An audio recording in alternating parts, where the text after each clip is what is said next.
Hello everyone. पिछले class में हम लोगों ने देखा था कि ऑक्सीडेशन नंबर हम लोग कैसे निकालते हैं। तो कुछ रूल्स देखा था, जनरल रूल्स ऑक्सीडेशन नंबर निकालने का। आज हम लोग उसी का एप्लीकेशंस देखेंगे और आगे कुछ एग्जांपल्स भी देखा था पिछले क्लास में। आज हम लोग ये देखेंगे कि लास्ट क्लास में हमने ये देखा था कि कैसे पता करेंगे कि कहाँ पे ऑक्साइड होगा और कहाँ पे परऑक्साइड होगा। ठीक है ना। तो कहीं कहीं पे अगर हम ऑक्सीडेशन नंबर निकालते हैं तो पता नहीं चल पाता है कि वहां पे ऑक्सीजन का -1 ले या -2 ले, क्योंकि सुपर ऑक्साइड तो ऑलरेडी हम लोगों ने डिस्कस कर लिया था कि कहां पे पता चलेगा। तो परऑक्साइड और सुपर ये ऑक्साइड के अंदर कैसे हम लोग डिफरेंशिएट करेंगे वो आज हम लोग देखेंगे। और दूसरा चीज हम लोग देखेंगे कि कहीं कहीं पे जो ऑक्सीडेशन नंबर हम लोग निकालते हैं तो ऑक्सीडेशन नंबर क्या होता है, फ्रैक्शन में आ जाता है। तो उस फ्रैक्शन में ऑक्सीडेशन नंबर आने का रीजन क्या है और उसका अगर एग्जैक्ट वैल्यू अगर होल नंबर में चाहिए होगा तो हम लोग कैसे निकालेंगे वो भी आज हम लोग सीखेंगे। ठीक है। तो सबसे पहला हम लोग स्टार्ट करते हैं एक सिंपल से एग्जांपल से। जैसे अगर मान लो कि आपसे पूछा जाए कि find oxidation number of chromium, oxidation number of chromium in compound CrO5। CrO5 के अंदर क्रोमियम का ऑक्सीडेशन नंबर जो है वो आपको कैलकुलेट करना है। तो देखो यहाँ पे अगर क्रोमियम के अंदर हम CrO5 के अंदर क्रोमियम का अगर हम ऑक्सीडेशन नंबर निकालते हैं तो जनरल जो रूल है, जो rules for calculating oxidation number में बताया गया था उसके अकॉर्डिंग अगर हम लोग देखें तो क्या आएगा। देखो क्रोमियम का ऑक्सीडेशन नंबर अगर हम लोग मान लेते हैं x, ठीक है, और ऑक्सीजन का जनरली हम लोग कितना लेते हैं -2, तो -2 इंटू 5 इंटू -2, और क्या इसके ऊपर कोई चार्ज है? कोई चार्ज नहीं है, तो इक्वल टू कितना होना चाहिए, 0 होना चाहिए। तो यहां से जब x का वैल्यू निकालते हैं तो कितना आ रहा है, +10 आ रहा है। x का वैल्यू +10 आ रहा है। और पिछले क्लास में हमने ये बताया था कि क्रोमियम जो है उसका मैक्सिमम ऑक्सीडेशन स्टेट कितना हो सकता है। What is the maximum oxidation state of chromium? +6 से ज्यादा तो हो ही नहीं सकता है क्रोमियम का ऑक्सीडेशन स्टेट। क्यों? क्योंकि ये कौन से ग्रुप का एलिमेंट है, ये 6b का एलिमेंट है। तो 6b का एलिमेंट है तो इसका मैक्सिमम ऑक्सीडेशन स्टेट जो होगा, मैक्सिमम ऑक्सीडेशन नंबर हो सकता है +6 के बराबर। लेकिन यहां पे कितना आ रहा है, +10 आ रहा है। मतलब ये तो क्लियर हो गया कि +10 जो होगा वो गलत हो जाएगा यहाँ पे, कि +10 जो क्रोमियम का ऑक्सीडेशन नंबर आ रहा है वो क्या है, गलत है। तो भाई सही क्या होगा ऑक्सीडेशन नंबर? तो देखो यहाँ पे जब भी इस तरीके से क्वेश्चंस आए कि अगर हम लोग जनरल तरीके से जो ऑक्सीडेशन नंबर निकालते हैं वो उसके रेंज में नहीं आ रहा है, मतलब मैक्सिमम या मिनिमम से बाहर चला जा रहा है, तो इसका मतलब हमें समझ जाना चाहिए कि इसमें जो ऑक्सीजन का हम लोग -2 ऑक्सीडेशन स्टेट ले रहे हैं वो गलत है। मतलब यहाँ पे जो ऑक्सीजन है वो सबका सब -2 ऑक्सीडेशन स्टेट में है, ये गलत है। तो क्या सबका सब -1 ले ले? अगर -1 ले लेंगे तो +5 आ जाएगा। तो +5 तो रेंज में आ रहा है कि +6 से छोटा है, लेकिन +5 भी आंसर जो है वो करेक्ट नहीं है। तो फिर इस तरीके के क्वेश्चंस को हम लोग कैसे सोल्व करेंगे? तो इस तरीके के क्वेश्चंस को सोल्व करने का एकमात्र उपाय है कि आप इसका स्ट्रक्चर ड्रॉ करो और स्ट्रक्चर ड्रॉ करके बॉन्ड को ब्रेक करो। जो मेथड हमने बताया था कि स्ट्रक्चर ड्रॉ करके बॉन्ड को ब्रेक करना है, और बॉन्ड को ब्रेक इस तरीके से करना है कि जो ज्यादा इलेक्ट्रोनेगेटिव रहेगा उसके पास शेयर्ड इलेक्ट्रॉन मूव करेगा। तो देखो इसका हम लोग सिस्टम देख लेते हैं कैसा होता है। क्रोमियम पेंटाऑक्साइड CrO5 का स्ट्रक्चर इस तरीके से होगा, Cr double bond O single bond O फिर O और इधर O। ये है क्रोमियम पेंटाऑक्साइड CrO5 का ये स्ट्रक्चर है। CrO5 का स्ट्रक्चर, यह स्ट्रक्चर आपको कैसा नजर आ रहा है? यह स्ट्रक्चर बटरफ्लाई की तरह नजर आ रहा है ना। देख लो ये आगे में उसका और ये 2 पंख है, तो ये बटरफ्लाई की तरह नजर आ रहा है, इसलिए हम लोग इसको बटरफ्लाई लाइक स्ट्रक्चर भी बोलते हैं। क्या बोलते हैं? Butterfly structure. किसका? CrO5 का। तो बटरफ्लाई स्ट्रक्चर होता है CrO5 का। अब देखो यहाँ पे अब क्या करते हैं हम लोग, बॉन्ड्स को ब्रेक करके एक एक देखते हैं कि क्रोमियम के ऊपर कितना चार्ज आता है। चलो इस बॉन्ड को ब्रेक करते हैं। बताओ chromium oxygen, which one is more electronegative? Oxygen. तो यहाँ पे आ जाएगा -1, यहाँ पे आ जाएगा +1। सिमिलरली इसको ब्रेक करो। अच्छा अगर इसको ब्रेक करोगे तो ये भी oxygen, which one is more electronegative? दोनों तो ऑक्सीजन है भाई, तो कौन सा ज्यादा इलेक्ट्रोनेगेटिव है? कोई ज्यादा इलेक्ट्रोनेगेटिव नहीं है, दोनों का बराबर है, मतलब ये अपना इलेक्ट्रॉन रख लेगा, ये अपना इलेक्ट्रॉन रख लेगा, तो चार्ज कितना डेवलप होगा, कोई चार्ज डेवलप नहीं होगा, तो इस पे भी जीरो और इस पे भी जीरो। जब यहां पे ब्रेक करेगा तो कितना -1 +1, जब यहां ब्रेक करेगा यहां +1 यहां -1, यहां ब्रेक करेगा यहां +1 यहां -1, और फिर से जब यहां ब्रेक करेगा तो क्या होगा 0 0, क्योंकि दोनों ऑक्सीजन ऑक्सीजन के बीच बॉन्ड है। उसी तरीके से इसको ब्रेक करो, यहां -1 यहां +1, इसको ब्रेक करो, यहां -1 यहां +1। बताओ क्रोमियम, क्रोमियम के ऊपर टोटल कितना चार्ज डेवलप हो रहा है, 1 2 3 4 5 6। समझ में आ गई बात। तो what is the oxidation number of chromium, तो oxidation number of chromium in CrO5, in CrO5 कितना हो जाएगा +6। समझ में आ गई बात। तो पहला कैसे चला +6 है, स्ट्रक्चर ड्रॉ करके। अब देखो इसमें अलग अलग तरीके से क्वेश्चन पूछा जा सकता है, जैसे मान लो ये एक क्वेश्चन आपको हम दे रहे हैं,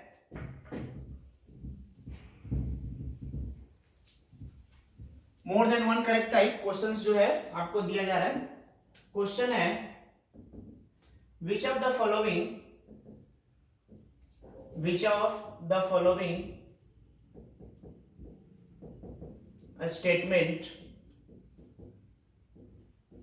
statement or statements are correct for CrO5। CrO5 के लिए कौन कौन सा स्टेटमेंट करेक्ट है आपको बताना है। पहला ऑप्शन है all 5 oxygen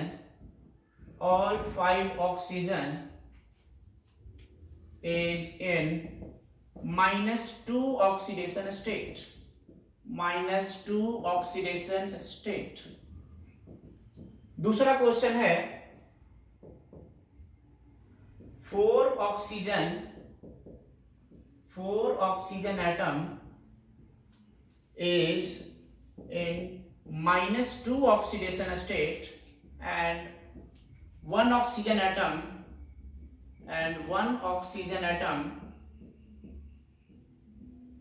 is in -1 oxidation state।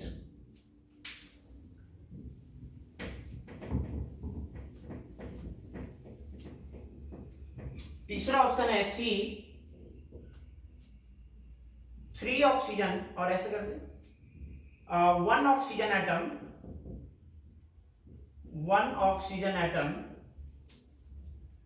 is in -1 oxidation state, -2 oxidation state and rest 4 is in -1 oxidation state। और डी ऑप्शन है all 5 oxygen is in -1 oxidation state। अब आपको बताना है कि इसमें कौन कौन सा स्टेटमेंट जो है वो सही है। तो देखो CrO5 का फिर से हम स्ट्रक्चर ड्रॉ कर लेते हैं। CrO5 का बटरफ्लाई स्ट्रक्चर है C double bond O, O single bond O Cr, O single bond O Cr। यह स्ट्रक्चर था। आपने देखा क्या कि इसका ऑक्सीडेशन स्टेट कितना आ रहा है -1, इसका कितना आ रहा था -1, इसका -2, इसका -1, इसका -1 और क्रोमियम का +6। अब देखो आपके पास ऑप्शन 4 पड़ा हुआ है, बोला जा रहा है कि all 5 oxygen is in -2 oxidation state. क्या पांचों का पांचों -2 में है? नहीं। तो बताओ ये स्टेटमेंट क्या हो गया? गलत। दूसरा पूछा जा रहा है कि 4 oxygen atom is in -2 oxidation state and 1 oxygen atom is in -1। क्या ये सही है? नहीं, ये भी गलत है। ये है 1 oxygen atom is -2, yes 1 oxygen -2 and rest 4 is in -1। Rest 4 जो है वो -1 में है, मतलब ये ऑप्शन हमारा सही है। और चौथा ऑप्शन था ऑल 5 ऑक्सीजन इज इन -1, नहीं ऑल 5 नहीं है, केवल 4 ही -1 में है और एक जो है वो -2 ऑक्सीडेशन स्टेट में है। तो इस तरीके से स्ट्रक्चर से रिलेटेड क्वेश्चंस बना करके आपको ऑक्सीडेशन स्टेट में पूछा जा सकता है। अगला एग्जांपल हम लोग करते हैं इसमें,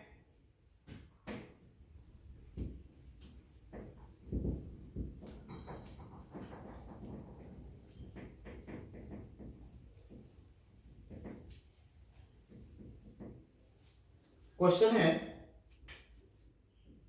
find oxidation number of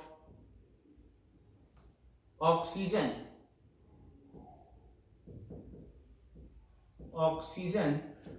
in H2O2 H2O2 का नाम क्या है? Hydrogen peroxide. तो देखो H2O2 का अब अगर ऑक्सीजन का ऑक्सीडेशन नंबर निकालना है तो हाइड्रोजन का जनरली कितना होता है? माइनस या प्लस वन होता है। तो +1 अगर लोगे हाइड्रोजन का तो यहां से आपको पता चल जाएगा कि वो परऑक्साइड में। देखो परऑक्साइड का मतलब आपको बता दें, परऑक्साइड बॉन्ड का मतलब होता है, नोट करके मैं आपको बता दे रहा हूं यहाँ पे परऑक्साइड का मतलब क्या होता है। परऑक्साइड बॉन्ड का मतलब होता है या परऑक्सी बॉन्ड का मतलब होता है परऑक्साइड लिंकेज या परऑक्साइड बॉन्ड का मतलब होता है bond between oxygen atom. Oxygen और ऑक्सीजन के बीच में अगर सिंगल बॉन्ड दिख रहा है तो इस तरीके के बॉन्ड को हम लोग क्या बोलते हैं? परऑक्साइड बॉन्ड या परऑक्सी लिंकेज के नाम से जाना जाता है। मतलब दो ऑक्सीजन एटम अगर आपस में सिंगल बॉन्ड के थ्रू जुड़ा हुआ है तो इसको हम लोग क्या बोलते हैं? परऑक्सी लिंकेज या फिर परऑक्साइड लिंकेज या फिर परऑक्साइड बॉन्ड। जैसे यहां पे देखते हैं H2O2 के अंदर H2O2 का अगर हम स्ट्रक्चर ड्रॉ करें तो हमारे पास इस तरीके से आएगा O single bond O H और H, ठीक है। इसका जो स्ट्रक्चर है अगर आप ध्यान से देखोगे तो ये स्ट्रक्चर इस तरीके से दिखता है।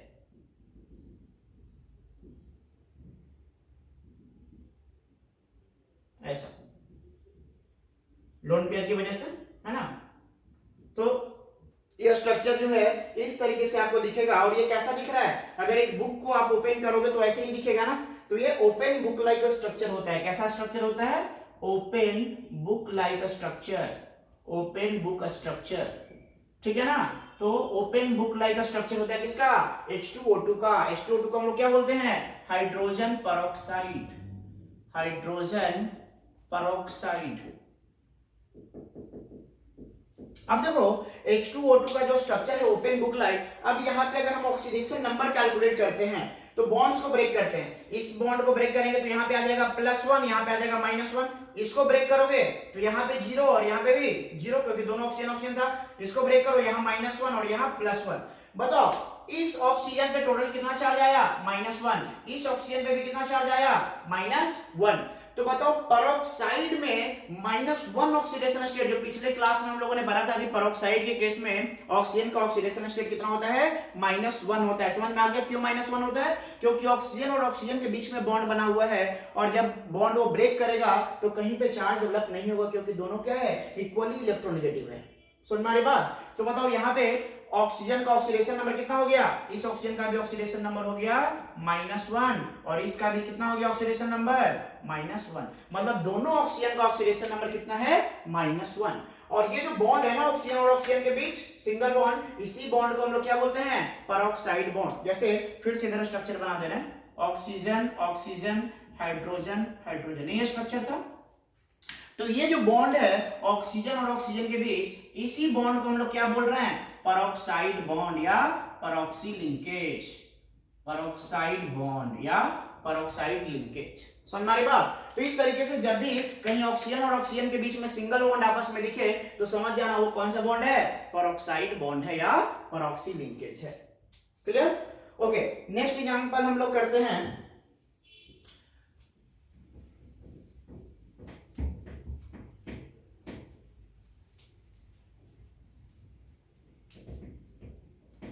जैसे आपसे क्वेश्चन पूछ दिया गया सपोज कि फाइंड ऑक्सीडेशन नंबर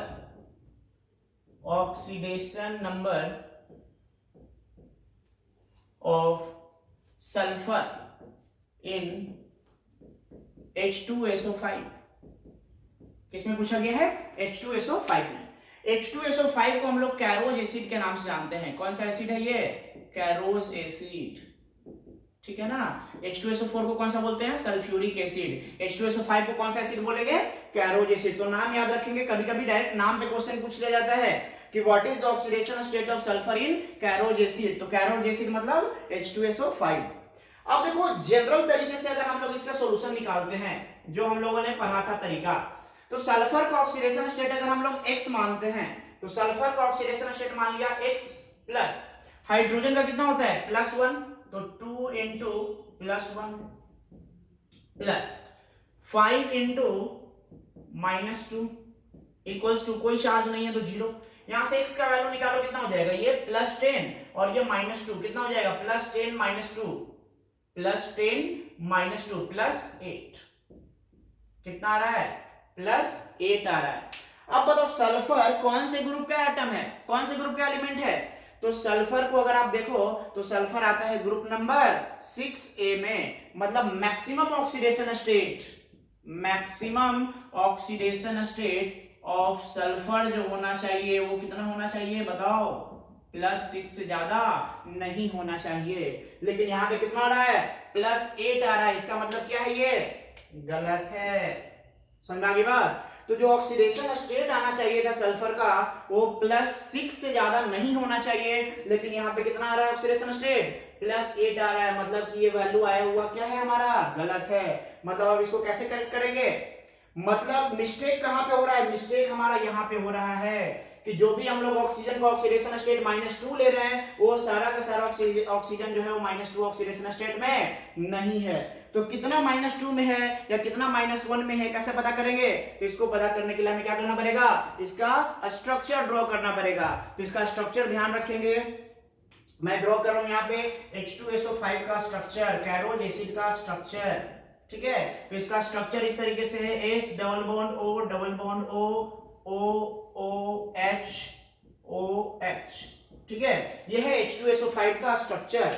अब देखो यहाँ पे क्या आपको प्रॉक्सी लिंकेज इसके अंदर दिख रहा है, बिल्कुल दिख रहा है। ऑक्सीजन और ऑक्सीजन के बीच में सिंगल बॉन्ड जुड़ा हुआ है, मतलब ये कौन सा बॉन्ड हो गया, प्रॉक्सी बॉन्ड हो गया। अब आपको क्या करना है, इसमें सल्फर का ऑक्सीडेशन स्टेट निकालना था ना, अब आप आराम से निकाल सकते हो। बॉन्ड्स को ब्रेक करते जाओ, बॉन्ड को ब्रेक करो, which one is more electronegative, hydrogen +1, यहां पे दे दो -1। इसको ब्रेक करो, which one is more electronegative, कोई नहीं तो 0 0। इसको ब्रेक करो, which one is more electronegative, oxygen, तो सल्फर पे आ जाएगा +1। उसी तरीके से इसको ब्रेक करो, यहाँ पे -1 सल्फर पे +1, इसको ब्रेक करो -1 सल्फर पे +1, इसको ब्रेक करो, यहाँ पे -1 सल्फर +1, इसको -1 हाइड्रोजन +1, इसी तरीके से इसको ब्रेक करो -1 +1, इसको ब्रेक किया -1 +1। बताओ सल्फर पे टोटल कितना चार्ज दिख रहा है, 1 2 3 4 5 6। तो बताओ यहाँ पे ऑक्सीडेशन नंबर कितना हो गया सल्फर का +6, मैक्सिमम कितना हो सकता है +6 आ रहा है, +6, मतलब ये हमारा आंसर क्या है करेक्ट है। और ये आ रहा था जो क्या आ रहा था गलत आ रहा था। मतलब एक चीज तो आपको समझ में आ रहा होगा कि अगर कोई भी ऑक्साइड है, मतलब किसी कंपाउंड में अगर ऑक्सीजन है और ऑक्सीजन होने के बाद सपोज करो कि इसका ऑक्सीडेशन स्टेट जो है, जो मैक्सिमम ऑक्सीडेशन स्टेट है उससे अगर ज्यादा आ रहा है, मैक्सिमम कैसे पता करते हैं पता है ना, पिछले क्लास में बताए थे, ठीक है। तो जिन लोगों को नहीं पता है वो पिछले क्लास वाला वीडियो पहले देख ले, उसके बाद ये वाला वीडियो देखे। तो मैक्सिमम जो होता है वो +6 होता है, लेकिन यहाँ पे कैलकुलेट करने पे क्या आ रहा है +8 आ रहा है। तो बताओ +8 आ रहा है तो सही है गलत है, गलत है। इसका मतलब कि इसके अंदर कहीं ना कहीं परऑक्साइड बॉन्ड भी होगा, जो हम क्या मान लिए थे, सबको ऑक्साइड मान लिए थे, वो क्या था हमारा मिस्टेक था। उसको कैसे करेक्ट करेंगे हम लोग, स्ट्रक्चर ड्रॉ करके, क्योंकि यहाँ पे एक हमें क्या दिख रहा है परऑक्साइड बॉन्ड भी दिख रहा है, ठीक है। उसी तरीके से अगला एग्जांपल,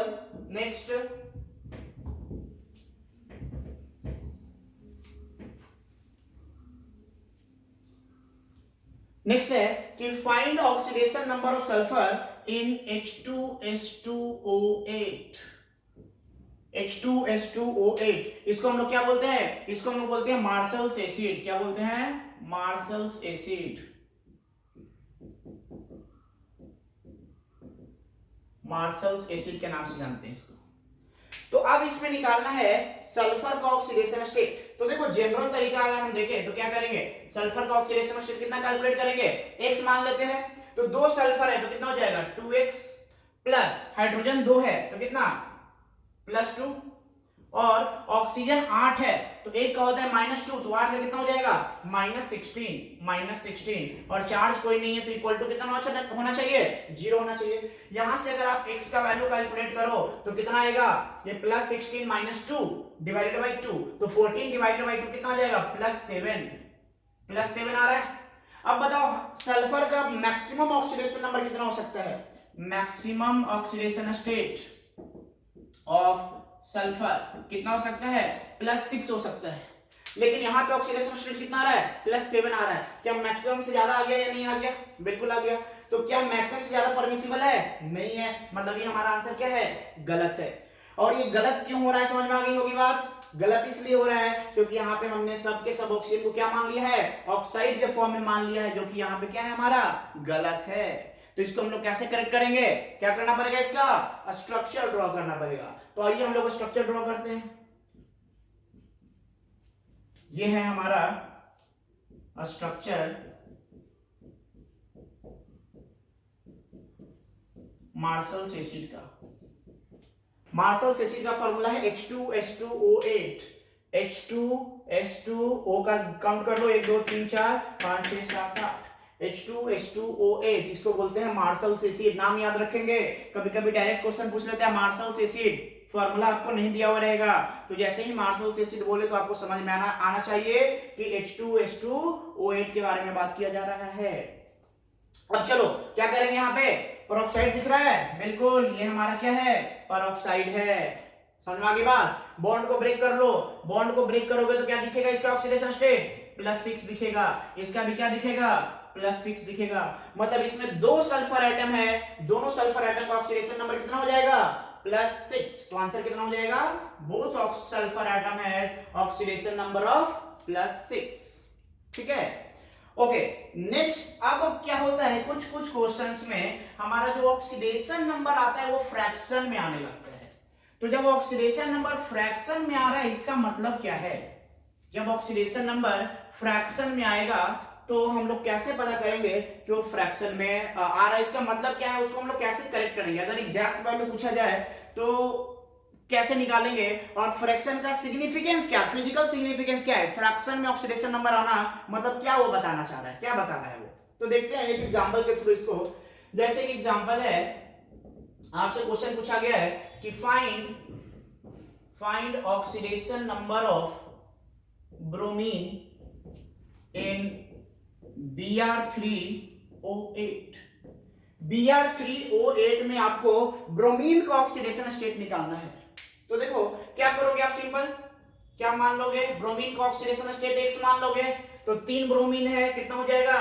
3x प्लस ऑक्सीजन का कितना होता है? -2। 8 ऑक्सीजन है तो कितना हो जाएगा? 16 -16 इक्वल्स टू क्या? इसके ऊपर कोई चार्ज है? नहीं है, कितना हो जाएगा? 0। तो बताओ यहाँ पे x का वैल्यू कितना आ रहा है? 16/3। क्या हो गया? ये फ्रैक्शन में आ गया। तो फ्रैक्शन में अगर ऑक्सीडेशन स्टेट आता है तो वो क्या इंडिकेट करता है? वो इंडिकेट करता है that is the average oxidation state. समझ में आ गई बात? ये हमारा फ्रैक्शन वैल्यू आ गया। फ्रैक्शन ये क्या इंडिकेट कर रहा है? It indicates average oxidation state. Average oxidation state. Average oxidation state कहने का मतलब क्या है? देखो यहाँ पे हमारे पास 3 ब्रोमीन आइटम है, तो हो सकता है 3 ब्रोमीन आइटम में 2 का ऑक्सीडेशन नंबर 5 हो, 1 का ऑक्सीडेशन नंबर 6 हो। तो तीनों को ऐड करो, 5 + 5 + 6 कितना आ गया? 16। और 3 से डिवाइड कर दो, कितना आ गया? 16/3। तो एवरेज एक का कितना हो गया? 16/3। मतलब ये क्या दिखा रहा है? ये दिखा रहा है कि sum of oxidation number of all atoms of bromine divided by total number of atoms of bromine, ये दिखा रहा है हमारा एवरेज ऑक्सीडेशन स्टेट। लेकिन अगर एग्जैक्ट पूछा जाए कि इसमें क्या ब्रोमीन का ऑक्सीडेशन स्टेट कितना है एग्जैक्ट, वो कैसे निकालेंगे? ये तो हमें एवरेज पता चल गया कि एवरेज हमें इस तरीके से मिल जाएगा। एग्जैक्ट पता करने के लिए क्या करना पड़ेगा? हमें स्ट्रक्चर्स ड्रॉ करना पड़ेगा।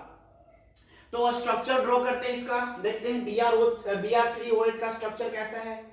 Br3O8। अच्छा एक चीज और आपको बता दे कि जब आपको ऑक्साइड्स का स्ट्रक्चर ड्रॉ करना होगा तो कैसे पता चलेगा कि यहाँ पे ब्रोमीन ब्रोमीन के बीच बॉन्ड होगा, कि ब्रोमीन ऑक्सीजन के बीच बॉन्ड होगा, कि ब्रोमीन ऑक्सीजन ऑक्सीजन ब्रोमीन के बीच बॉन्ड होगा? मतलब यहाँ पे डायरेक्ट सेंट्रल एटम के बीच बॉन्ड हो, या बीच में ऑक्सीजन आएगा, या बीच में 2 ऑक्सीजन आएगा, ये कैसे पता करेंगे? देखो जैसे अगर हम बात करते हैं यहाँ पे ब्रोमीन का मैक्सिमम ऑक्सीडेशन स्टेट कितना हो सकता है?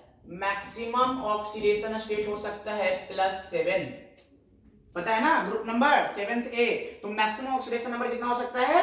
+7। तो बताओ अगर ये मैक्सिमम जितना इसका ग्रुप नंबर है ना, जितना ब्रोमीन का ग्रुप नंबर है, अगर एवरेज ऑक्सीडेशन स्टेट उतना के बराबर आ जाता, अगर एवरेज ऑक्सीडेशन स्टेट उसके बराबर आ जाता, तो हम लोग इस तरीके से स्ट्रक्चर बनाते, BrO कुछ इस तरीके से स्ट्रक्चर ड्रॉ करते। लेकिन यहां पे कितना आ रहा है? ऑक्सीडेशन नंबर से कम आ रहा है। तो जब कम आता है ऑक्सीडेशन नंबर से, तो ब्रोमीन और ब्रोमीन के बीच में डायरेक्ट लिंकेज होगा, ब्रोमीन और ब्रोमीन के बीच डायरेक्ट लिंकेज होगा। सुनना रही बात? और अगर मान लो कि ये 7 से ज्यादा आ जाता, तो फिर कैसा करते? अगर ये 7 से ज्यादा आ जाता तो ब्रोमीन ऑक्सीजन 2 बार आता, उसके बाद फिर ब्रोमीन आता। सुनना की बात? तो 3 चीजें हमने बताया। क्या बताया? यहां पे मैं इधर में लिख दे रहा हूं नोट का पॉइंट कि अगर मान लो कि कोई एलिमेंट X है, एलिमेंट A मान लेते हैं, an element A has oxide AMON, इस तरीके से ऑक्साइड है AMON, ठीक है। एक एलिमेंट A है, उसका ऑक्साइड का फॉर्मूला कुछ इस तरीके से है AMON, मतलब A का M एटम और O का N एटम। अगर मान लो पहला case, if oxidation number of A, oxidation number मतलब एवरेज ऑक्सीडेशन नंबर, जो हम लोग ऐसे करके कैलकुलेट करते हैं, इस ऑक्सीडेशन नंबर की बात किया जा रहा है। ऑक्सीडेशन नंबर मतलब एवरेज ऑक्सीडेशन नंबर। अगर average oxidation number of A जो है that is less than group number of A के ग्रुप नंबर से अगर कम आता है, तो हमें किस तरीके का बॉन्डिंग मिलेगा? हमें AA टाइप के बॉन्डिंग मिलेगा, मतलब AA रहेगा और इससे ऑक्सीजन जुड़ा हुआ रहेगा, ठीक है। दूसरा केस कि अगर मान लो ऑक्सीडेशन नंबर ऑफ A जो है that is equal to group number, अगर ये ग्रुप नंबर के बराबर हो जाता है, तो हमें किस टाइप का बॉन्डिंग मिलेगा? AOA टाइप का बॉन्डिंग मिलेगा। समझ में आ रही बात? मतलब 2 A एटम के बीच में एक ऑक्सीजन एटम भी दिखेगा। कब दिखेगा ऐसा? जब ग्रुप नंबर जो है वो किसके बराबर हो जाए? ऑक्सीडेशन नंबर के बराबर हो जाए। और तीसरा केस क्या है? कि ऑक्सीडेशन नंबर ग्रेटर हो जाए। तीसरा केस है कि oxidation number of A is greater than group number. अगर ऑक्सीडेशन नंबर जो है वो बड़ा हो जाए ग्रुप नंबर से, तो किस तरीके का बॉन्डिंग दिखेगा? तब A के बीच में 2 ऑक्सीजन रहेगा और फिर A दिखेगा। मतलब कौन सा बॉन्ड हो गया? ये परऑक्साइड हो गया। मतलब परऑक्साइड बॉन्ड वहीं पे दिखेगा जहां पे एवरेज ऑक्सीडेशन नंबर जो होगा that should be greater than group number. समझ में आ गई बात? तो अगर ग्रुप नंबर से ग्रेटर आ रहा है ऑक्सीडेशन नंबर, तो बीच में 2 ऑक्सीजन आएगा। अगर इक्वल आ रहा है तो बीच में 1 ऑक्सीजन आएगा, और अगर लेस देन आ रहा है तो बीच में एक भी ऑक्सीजन नहीं आएगा, डायरेक्ट A और A के बीच में बॉन्डिंग रहेगा। अब देखो यहाँ पे देखो Br3O8 में ब्रोमीन का एवरेज ऑक्सीडेशन नंबर कितना आया? 16/3 +16/3। इसका मैक्सिमम कितना है? +7। तो बताओ ये मैक्सिमम के बराबर है, मैक्सिमम से कम है, या मैक्सिमम के से छोटा है या बड़ा है? तो ये मैक्सिमम से क्या है? ये छोटा है। तो छोटा है तो किस तरीके का बॉन्डिंग आना चाहिए? AA टाइप का बॉन्डिंग आना चाहिए। मतलब यहाँ पे किस तरीके का बॉन्डिंग आना चाहिए? ब्रोमीन के बीच में बॉन्डिंग होना चाहिए। समझ में आ गई बात? अब 8 ऑक्सीजन लगा हुआ है, 8 ऑक्सीजन लगा दो इसके बीच, 8 ऑक्सीजन लगा दिए, लग गया। तो ये हमारा स्ट्रक्चर किसका बन गया? Br3O8 का स्ट्रक्चर बन गया। अब क्या करोगे? अब बॉन्ड को ब्रेक करके इसका ऑक्सीडेशन स्टेट निकाल लोगे। चलो बॉन्ड को ब्रेक करते हैं। बॉन्ड को ब्रेक करो, यहाँ पे +1, फिर इसके वजह से +1, जब ये बॉन्ड ब्रेक करेंगे तो किसी के ऊपर कोई चार्ज नहीं जाएगा, क्योंकि दोनों ब्रोमीन एटम ही है। तो बताओ इस पे कितना चार्ज आ जाएगा? +6। इस पे कितना आ जाएगा? +4। इस पे कितना आ जाएगा? +6। समझ मारे बात? तो 3 ब्रोमीन एटम है, जिसमें 2 ब्रोमीन एटम का ऑक्सीडेशन स्टेट +6 है और एक का +4 है। आप एवरेज निकाल सकते हो। एवरेज ऑक्सीडेशन नंबर निकाल सकते हो आप। देखो +6 +4 +6 +6 +4 +6 डिवाइडेड बाय टोटल कितने एटम है 3, कितना आ रहा है +16/3 आ रहा है कि नहीं आ रहा है? देखो आया कि नहीं आया +16/3। तो ये +16/3 क्या दिखा रहा था? ये दिखा रहा था average oxidation state of bromine, but actual में ब्रोमीन का ऑक्सीडेशन स्टेट कितना है? एक्चुअल में है +6 और +4 और +6। ठीक है, इसी पे एक बार क्वेश्चन भी जेई के अंदर पूछा हुआ है, जेई एडवांस में क्वेश्चन आया था, वो भी क्वेश्चन आपको करा दे रहे हैं। पहले आपको क्वेश्चन को दे रहे हैं, आप ट्राई करो उसको सोल्व करने का। लिखो क्वेश्चन।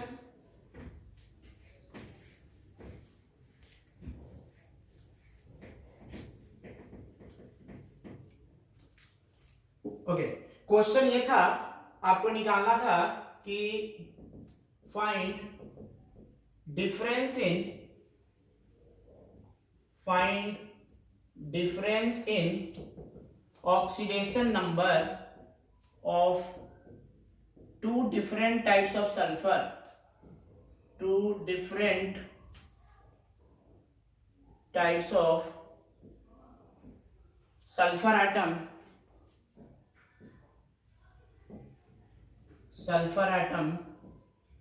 in Na2S4O6। ठीक है, Na2S4O6 में जो दो अलग अलग तरीके के सल्फर है ऑक्सीडेशन स्टेट में, उसके बीच का क्या निकालना है हमें? डिफरेंस निकालना है। सुन मारी बात? तो अब देखो, अगर डिफरेंस, जब तक हमें एग्जैक्ट वैल्यू सल्फर का नहीं पता रहेगा तो हम लोग कैसे डिफरेंस निकाल पाएंगे? नहीं निकाल पाएंगे। तो क्या करना पड़ेगा? पहले हम लोग क्या करते हैं सीधा सोल्यूशन, सबसे पहले हम लोग ऐसे मान करके जो है x का वैल्यू निकाल करके देखते हैं कि इसका हमें क्या करना पड़ेगा, इसका हमें स्ट्रक्चर ड्रॉ करना पड़ेगा। ये तो हमें क्लियर हो गया। अब स्ट्रक्चर ड्रॉ करने के लिए तीन चीज हमने सिखाया कि अगर ऑक्सीजन प्रेजेंट है तो इसमें डायरेक्ट सल्फर सल्फर के बीच बॉन्डिंग होगा, या सल्फर ऑक्सीजन सल्फर के बीच बॉन्डिंग होगा, या सल्फर ऑक्सीजन ऑक्सीजन सल्फर के बीच बॉन्डिंग होगा। मतलब तीन तरीके से इसका स्ट्रक्चर बना सकते हैं, या तो A से S के बीच में डायरेक्ट बॉन्ड कर दें, या S के बीच में एक ऑक्सीजन लगाएं, या S के बीच में दो ऑक्सीजन लगाएं। ये तीन तरीके से हम लोग इसका स्ट्रक्चर ड्रॉ कर सकते हैं। लेकिन देखते हैं कि कौन सा स्ट्रक्चर सही होगा। ये कब होगा? जब ऑक्सीडेशन नंबर ग्रुप नंबर से छोटा आएगा। ये कब होगा? जब ऑक्सीडेशन नंबर ग्रुप नंबर के बराबर आएगा। और ये कब होगा? जब ऑक्सीडेशन नंबर ग्रुप नंबर से बड़ा आ जाए। तो अगर हम लोग एवरेज ऑक्सीडेशन नंबर पहले निकाल के देखते हैं। सल्फर का मानते हैं x, तो कितना हो जाएगा 4x। सोडियम का कितना होता है +1, तो 2 का कितना हो जाएगा +2। ऑक्सीजन का -2, तो कितना हो जाएगा -12 इक्वल्स टू 0। x का वैल्यू कितना आ गया 10/4। बताओ 10/4। Maximum oxidation state of sulphur कितना हो सकता है +6। तो ये +6 से छोटा है या बड़ा है? छोटा है। तो छोटा है तो किस टाइप का बॉन्डिंग दिखेगा? सल्फर और सल्फर के बीच में बॉन्डिंग दिखेगा। तो अब हमें स्ट्रक्चर ड्रॉ करना है। ये हमें पता चल गया कि यहाँ पे जो स्ट्रक्चर ड्रॉ करेंगे तो सल्फर और सल्फर के बीच में कोई भी ऑक्सीजन एटम नहीं आएगा। तो अब हम लोग ड्रॉ कर रहे हैं इसका स्ट्रक्चर, मतलब 4 सल्फर एटम जो है हम लोग इस तरीके से ड्रॉ कर लेंगे। ये कैसे पता कर ले कि 4 सल्फर एटम लगातार होगा? ये हमने पता किया कैसे?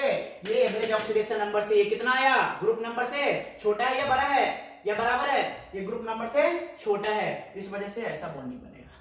क्लियर है?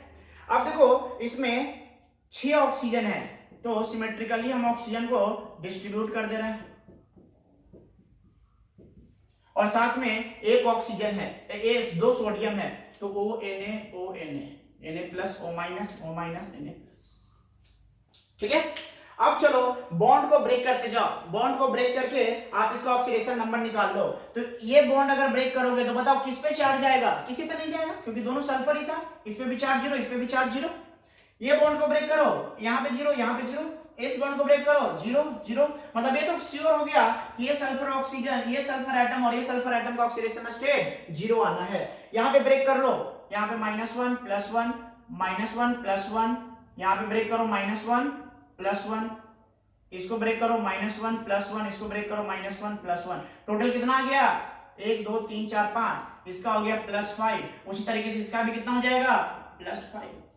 तो जो जो डिफरेंट टाइप्स के सल्फर दिख रहे थे, देखो ये वाला सल्फर और ये वाला सल्फर सेम टाइप के हैं, और ये वाला डिफरेंट टाइप के हैं। तो बताओ इसका ऑक्सीडेशन नंबर कितना आया? फिर से मैं यहाँ पे स्ट्रक्चर ड्रॉ कर दे रहा हूँ। H double bond O double bond O, S S S, double bond O, double bond O, O N A, O N A. ठीक है, अब देखो यहां पे जो हमारे पास स्ट्रक्चर आया है, इसमें इस वाले सल्फर का ऑक्सीडेशन स्टेट कितना है +5, इसका कितना है 0, इसका 0 और इसका भी +5। एवरेज जो आ रहा था हमारा 10/4, इसको आप वेरीफाई कर सकते हो। देखो +5 +0 +0 +5, तो एवरेज ऑक्सीडेशन नंबर अगर हम यहां से निकालते हैं, एवरेज ऑक्सीडेशन नंबर तो कितना आ जाएगा +5 +0 +0 +5 डिवाइडेड बाय टोटल कितने आइटम्स है 4। क्या ये +10/3 आ रहा है, +10/4 आ रहा है कि नहीं आ रहा है? आगे बात समझ में? तो क्वेश्चन ये था कि find difference in oxidation state of two different types of sulphur atoms in Na2S4O6। तो बताओ इसके और इसके बीच का डिफरेंस कितना है? दो डिफरेंट टाइप्स के, इसके और इसके बीच का डिफरेंस नहीं लेना है, क्योंकि ये दोनों क्या है सेम टाइप्स के सल्फर एटम्स है। समझ में आ रही बात? दो डिफरेंट टाइप्स के बीच लेना था, तो इसके और इसके बीच का डिफरेंस कितना है 5। तो बताओ इसका आंसर कितना हो जाएगा? इसका आंसर हो जाएगा 5। समझ में आ गई बात? क्लियर है? तो इस तरीके से हमें पता करना है कि कहां पे किस तरीके से स्ट्रक्चर्स जो है वो हम लोग ड्रॉ करेंगे। कुछ और भी एग्जांपल्स आपको हम दे रहे हैं। नेक्स्ट एग्जांपल लिखेंगे,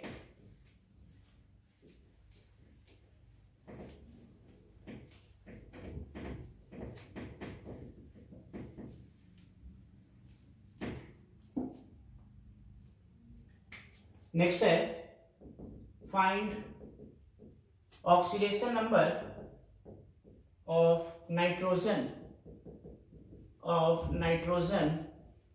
एंड NH4NO3। ठीक है, तो देखो इसमें सॉल्यूशन कैसे करेंगे? सिंपल तरीका से अगर देखा जाए तो नाइट्रोजन यहाँ पे दो एटम है, एक का मान लेते हैं ऑक्सीडेशन स्टेट कितना x, तो दो का कितना हो जाएगा 2x, प्लस हाइड्रोजन कितना है 4, तो +4, माइनस ऑक्सीजन कितना है 3, तो -3 इंटू 2 कितना हो जाएगा 6 इक्वल्स टू 0। बताओ x का वैल्यू कितना आ गया? x का वैल्यू ये हो जाएगा प्लस, ये हो जाएगा इधर जाएगा तो माइनस, तो कितना +2/2 दैट इज +1 आ रहा है। मतलब यहाँ पे अगर आपसे पूछा जाए कि नाइट्रोजन का ऑक्सीडेशन स्टेट कितना है, तो क्या बोलोगे 1 बोलोगे? क्या नहीं बोलेंगे। अगर 1 आप बोलोगे तो गलत हो जाएगा। ये जो आ रहा है हमारा एवरेज ऑक्सीडेशन स्टेट आ रहा है, एवरेज ऑक्सीडेशन स्टेट या ऑक्सीडेशन नंबर। तो आप बोलोगे कि सर यहाँ पे तो फ्रैक्शन में आ ही नहीं रहा है, तो फ्रैक्शन में नहीं आ रहा तो फिर हमें कैसे पता चलेगा कि एवरेज ऑक्सीडेशन स्टेट है? तो देखो जब भी इस तरीके से, जब भी एक से ज्यादा एटम हो जाता है तो ये जो हम लोग निकालते हैं हमेशा एवरेज ऑक्सीडेशन स्टेट ही आएगा। और यही एटम का भी ऑक्सीडेशन स्टेट हो, ये कब सही होगा? जब जितने भी एटम्स होंगे सबका ऑक्सीडेशन स्टेट सेम होगा। लेकिन यहाँ पे दोनों नाइट्रोजन का ऑक्सीडेशन स्टेट सेम नहीं है। समझ में आ रही बात? ये दोनों का ऑक्सीडेशन स्टेट सेम नहीं है। कैसे पता चला हमें? क्योंकि ये जो है एक आयोनिक कंपाउंड है। समझ में आ रही बात? तो इस तरीके का अगर जब भी हमें आयोनिक कंपाउंड मिले तो इसके कैटायंस और एनायंस में ब्रेक कर दे और कैटायंस और एनायन का सेपरेटली अलग अलग ऑक्सीडेशन नंबर कैलकुलेट करें। तो इसको जब हम लोग ब्रेक करेंगे तो ये हमें मिलेगा NH4 प्लस कैटायन और NO3 माइनस एनायन। समझ में आ गई बात? तो ये हमारा कैटायन मिल गया और ये हमारा एनायन मिल गया। अब क्या करेंगे? दोनों केस में अलग अलग तरीके से ऑक्सीडेशन स्टेट कैलकुलेट करेंगे, इंडिपेंडेंटली जो है अलग अलग ऑक्सीडेशन नंबर कैलकुलेट करेंगे। चलो इसमें कैलकुलेट करके देखते हैं। तो नाइट्रोजन का मान लेते हैं x, हाइड्रोजन है, एक हाइड्रोजन का होता है +1, तो 4 का कितना हो जाएगा +4 इक्वल्स टू कितना चार्ज है इसके ऊपर +1, तो इक्वल्स टू क्या लिख दे +1 लिख देंगे। तो x इक्वल्स टू कितना आ जाएगा -3। मतलब इस वाले नाइट्रोजन का ऑक्सीडेशन स्टेट कितना है -3 है। इधर में निकाल लो, नाइट्रोजन का मान लो x, 3 ऑक्सीजन है, कितना हो जाएगा -6 इक्वल्स टू चार्ज कितना है -1, तो बताओ x का वैल्यू कितना आ गया +5। मतलब ये वाला नाइट्रोजन जो है उसका ऑक्सीडेशन स्टेट कितना है +5। ये जो आ रहा था +1 वो समझ में आ गया होगा कैसे आ रहा था? एवरेज ले लो दोनों का, एवरेज ऑक्सीडेशन स्टेट कितना हो जाएगा प्लस -3 + 5 डिवाइडेड बाय टोटल कितना आइटम्स है 2। बताओ कितना आ रहा है +1 आ रहा है कि नहीं आ रहा है। तो ये जो हमारा +1 आ रहा था वो एक्चुअल में एक नाइट्रोजन का ऑक्सीडेशन स्टेट नहीं था, वो क्या था दोनों नाइट्रोजन के ऑक्सीडेशन स्टेट का एवरेज था। ये इंडिपेंडेंटली अगर पूछा है तो क्या करना पड़ेगा एनायन और कैटायन को अलग अलग ब्रेक करके करना पड़ेगा। ठीक है okay one more example.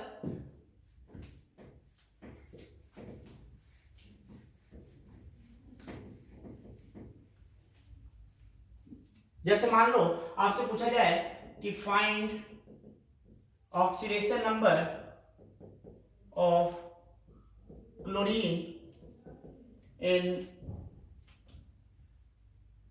Calcium oxychloride CaOCl2। CaOCl2 में क्लोरीन का ऑक्सीडेशन स्टेट निकालना है।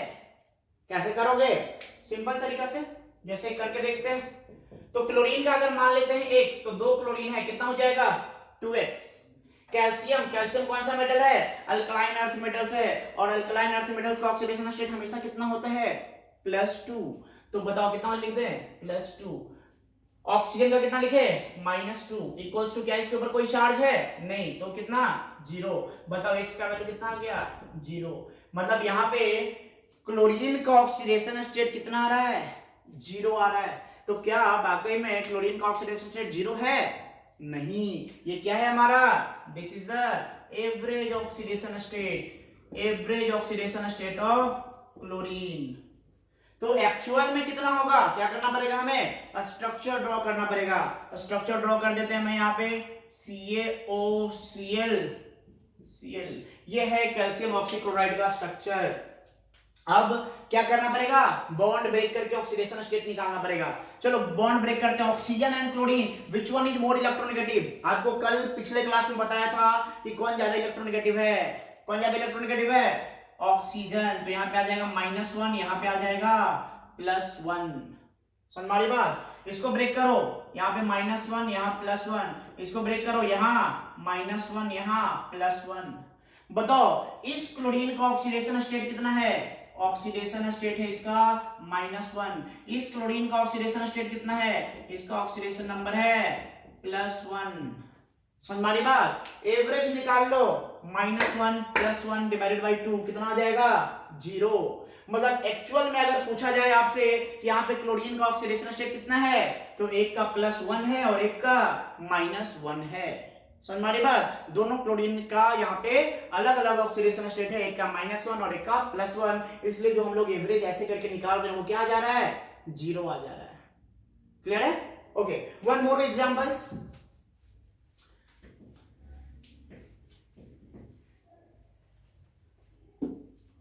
आपको निकालना है find oxidation number of carbon in C3O2। C3O2 में आपको ऑक्सीडेशन स्टेट निकालना है।